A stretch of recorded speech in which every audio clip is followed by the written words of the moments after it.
I'm Brooke Manley. I'm an SPT at Carroll University, and my classmates and I were asked to analyze how culture and environment impact posture and movement of the human body.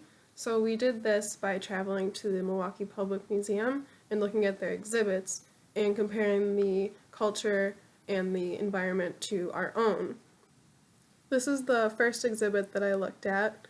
It is the Inuit people, and they lived in the Arctic Circle in Canada. So as you can assume, this is a very cold location, and that's why they were wearing the very large, heavy clothing that you saw in the image.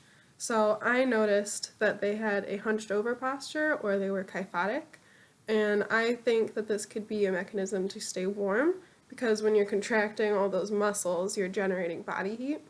And I found this exhibit especially interesting because of where we're located in Wisconsin, where it gets quite cold.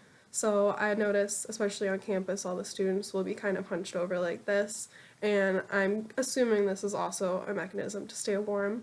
And I'm also from Illinois, where it can get pretty windy, especially in Chicago, so I will assume this position when there's wind coming at me to brace myself.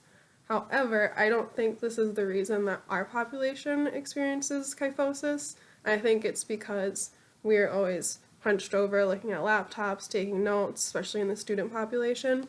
So I think it's important to note that in Wisconsin and Illinois, it's only cold for a few months, so I don't think that the reason we have this hunched over position is the same reason that the Inuits have it. The second exhibit that I chose to analyze was called the Sepik River Masks, and the people who made these masks are located in New Guinea. And as you notice from the image, the masks are varying sizes, and they would wear them on their faces during dancing ceremonies.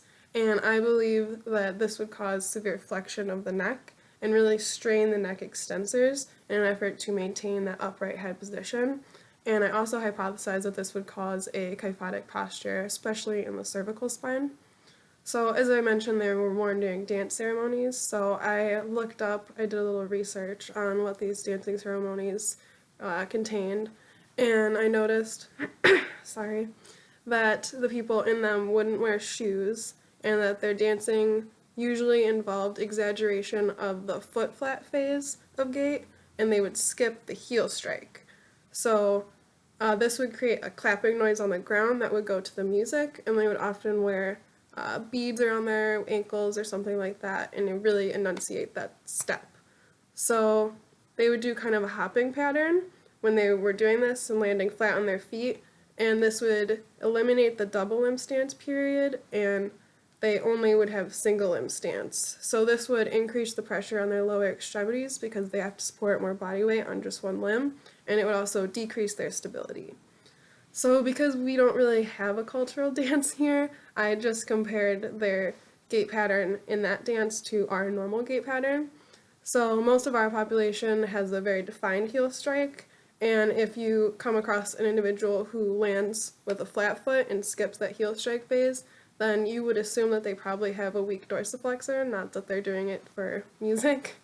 And at a normal walking speed, our population usually has double limb stance for about 20% of the gait cycle, which is different from the dance that I was seeing. And, and during our gait, we usually have quiet steps, and again, if someone was exhibiting that clapping sound while they were walking, then they would probably have weak dorsiflexors. So taking what I've observed from these exhibits, I now know that culture and environment play a huge role in body movement and posture. As a PT, it is important to ask detailed questions about movements and positions that our patients frequently use, and even ask them to perform these movements so that we can better understand how they impact our patient. And we as PTs need to be aware that our patients don't necessarily come from the same backgrounds as us, and we need to treat each and every patient differently and uniquely to their situation. So an effective PT would take the time to consider their patients' personal cultures and living environments and know how to appropriately integrate these factors into their treatments.